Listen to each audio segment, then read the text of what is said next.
guys look excited. Well, I guess Coach, what happened to Keith Ford and what kept him out of the game? He got injured, so he didn't return. Was that you discussing injuries or no? Next question. Did you feel like that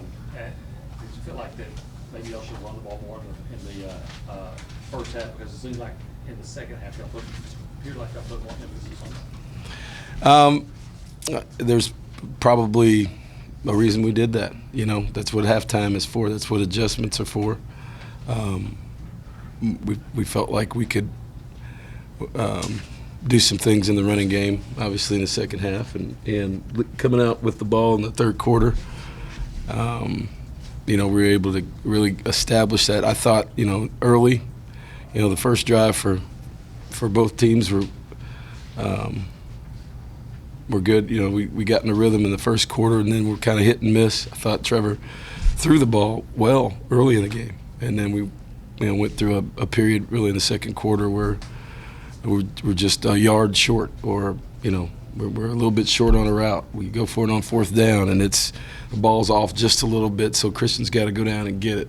Or the play before, it hits him, but he drops it. So it was an execution situation, really in our passing game. But without some of our key players, I thought Jeremy Tabayo and Frank Nacho, really stepped in there and played well for us. And we got leadership out of the guys who we thought we would get leadership out of. I thought Coda Martin, playing right tackle, held up well. You got to remember he was the starting right tackle until about 9 days before the first game. So he's a talented young man. You look at the statistics. Our running backs are running hard. James White came in, did a nice job. We're going to need him, just like I said the first week. So, this time of year, you get week 5 or 6, there's really nobody 100%. Everybody's beat up a little bit as teams, and you have to be able to have guys fill a void and fill roles that maybe they're used to being a backup, but to go on the road and play in this environment, which is it's a tough environment. I mean, they do a great job here. It's they crank that sandstorm up, and it's kind of neat. It's not for everybody. For young players to look around and see that. So we had a number of young guys I thought come in and really continue playing with great effort. They didn't always do the right thing. We didn't always get everything done, but with the exception of the first play of the game defensively. Our defense didn't allow them in the end zone. So, from a scoring defense standpoint, that's pretty good defense. Could we be better? You bet.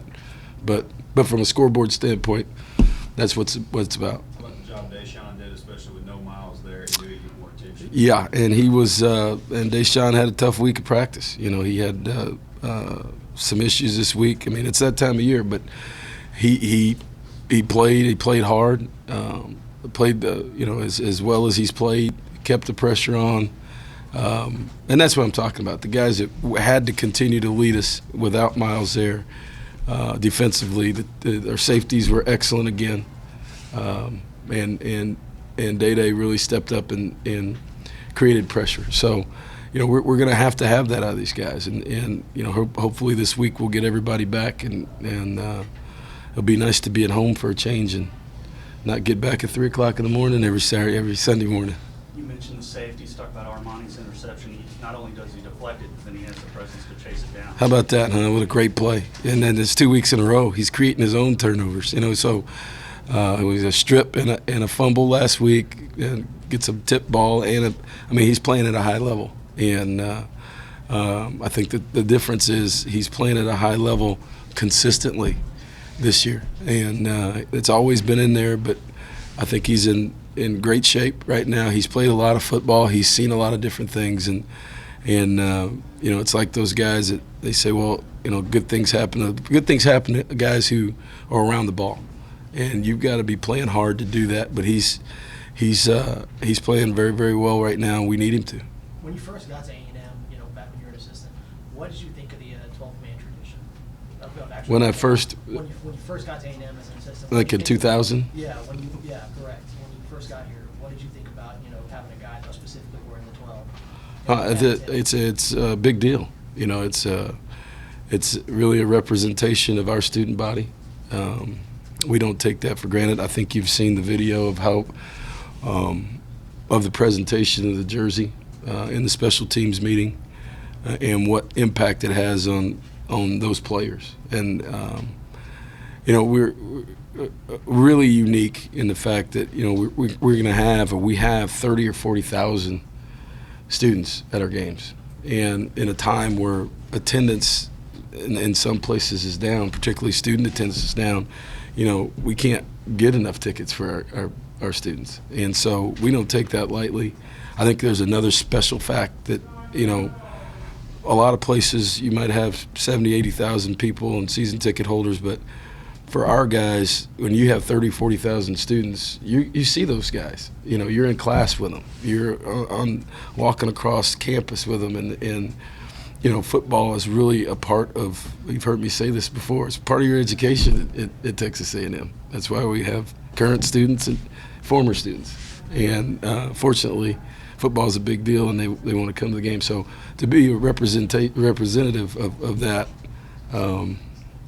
is a big deal for the young man, for Cullen Gillespie. What are the chances he holds on to that 12-man shirt? It's pretty good.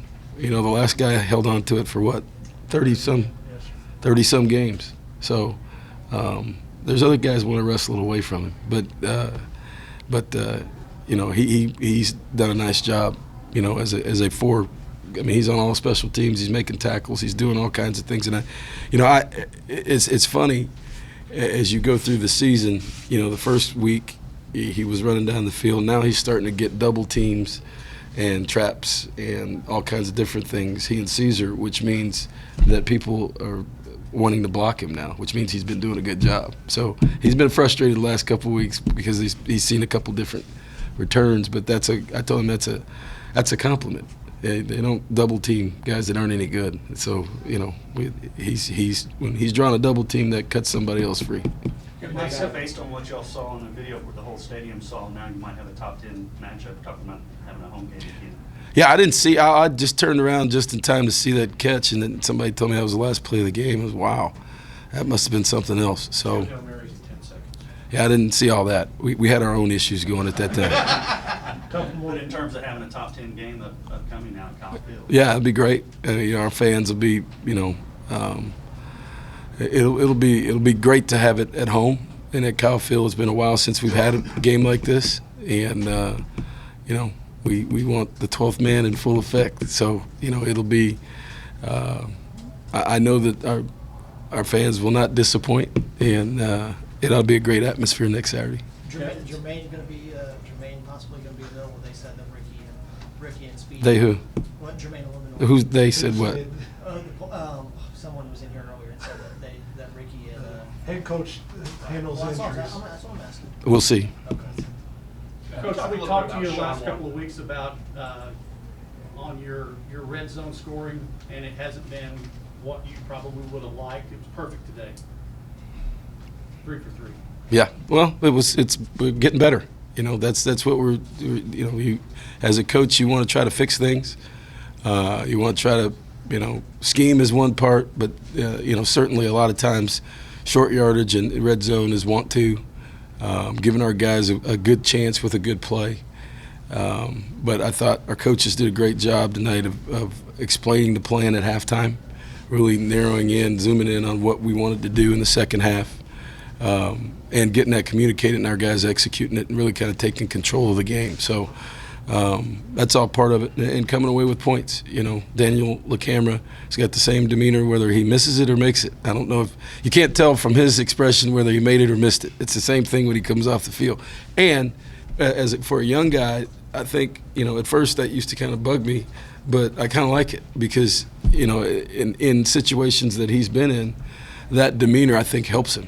So he's doing well. Braden Mann continues to impress with kickoffs, deep into the end zone. Those young guys, they're these are young guys, and our specialists, have played very well this year.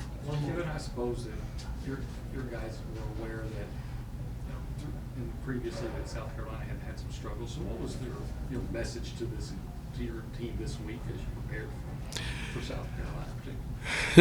The message was really, hey, listen, we're playing on the road in the SEC. We were playing with about 4 of our starters not playing, and not just 4 starters, 4 impact players. Our right tackle, Ricky Seals-Jones, Myles Garrett, so Speedy, which affects all phases. It affects special teams, affects defense, affects our offense.